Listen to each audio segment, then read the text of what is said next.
good day po mga ka-greenie, saan man kayo naroon ngayon. Good evening, good afternoon, and good morning po sa inyong lahat. And for today's video, magdidilig na po ako ng aking mga moon cactus.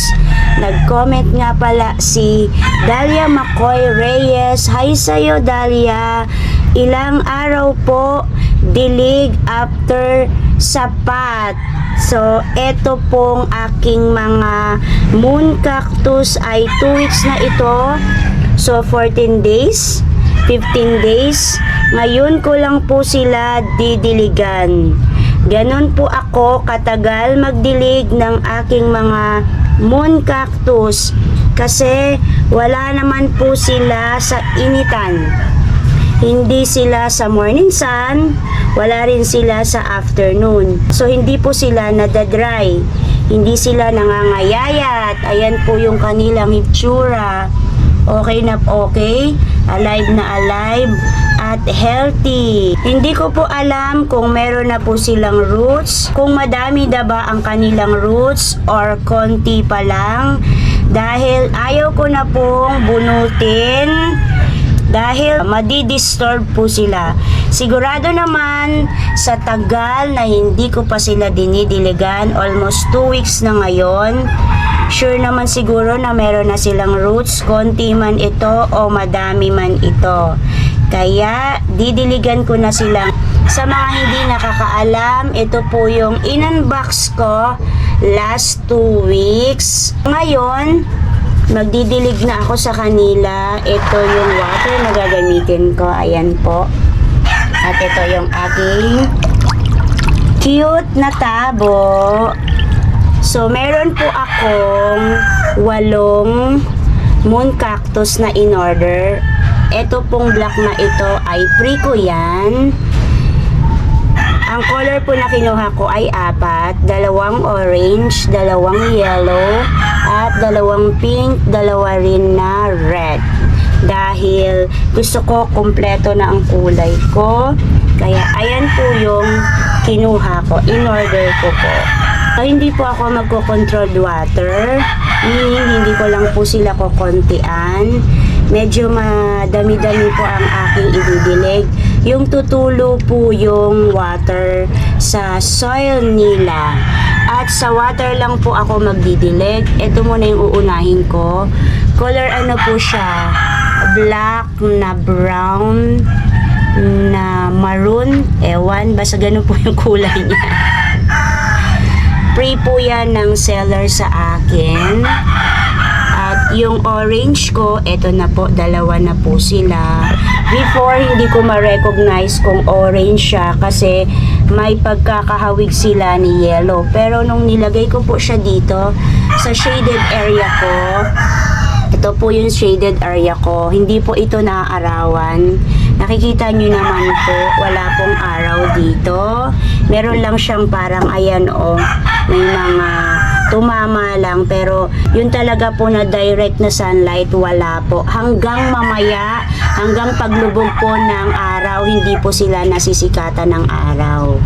So, nung nilagay ko po sila sa shaded area, naging ganito po si orange. Umangat po yung pagka-orange niya. Malaki na po yung pagkakaiba nila. Nung in-unbox ko po sila, hindi po ganito yung orange. Talagang nasasabi kong yellow siya. Kasi magkahawig sila ng yellow. Pero ngayon, yan, napat ko na siya at nalagay ko sila dito. Angat po yung kanilang kulay. So, parang hindi pa tumulo itong isa ko. Dagdagan ko pa. Yan. Sa soy lang po ako magdidilig. Matatamaan din naman yung ano niya, body niya. Yung dragon fruit na yan. Kasi kailangan dito po tayo. Yan. Ayun na, tumulo na po siya. Ayan.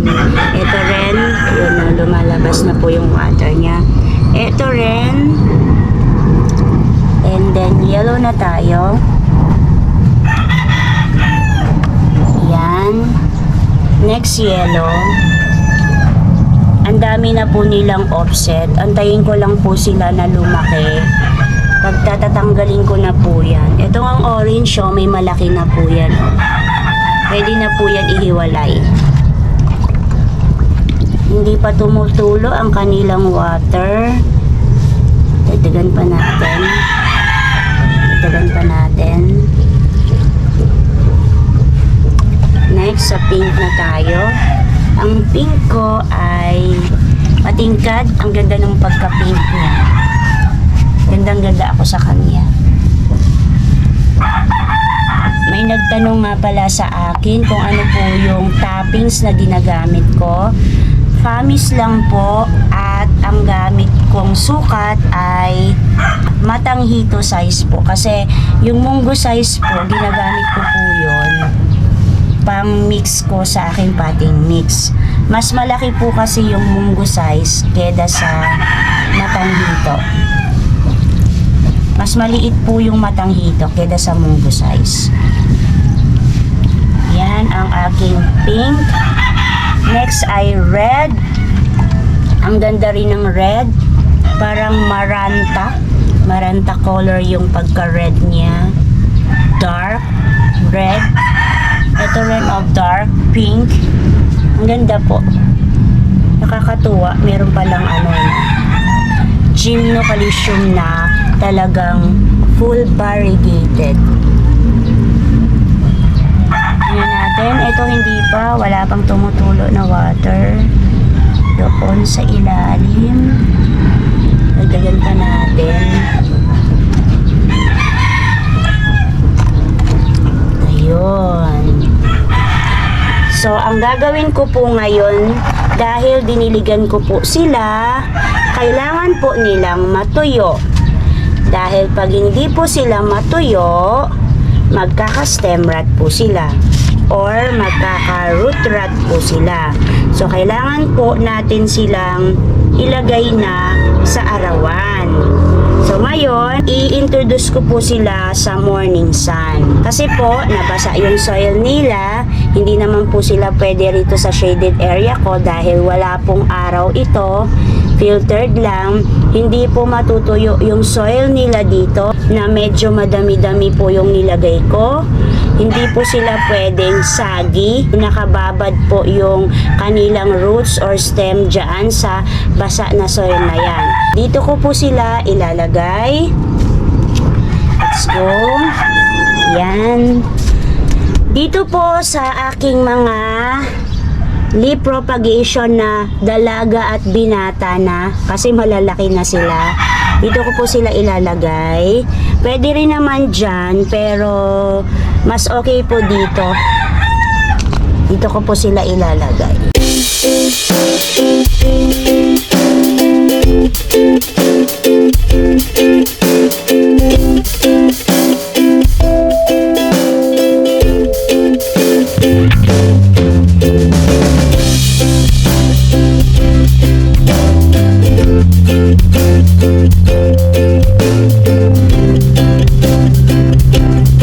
Ayan na sila lahat. Dito ko muna sila nilagay. Pansamantala lang naman sila dito.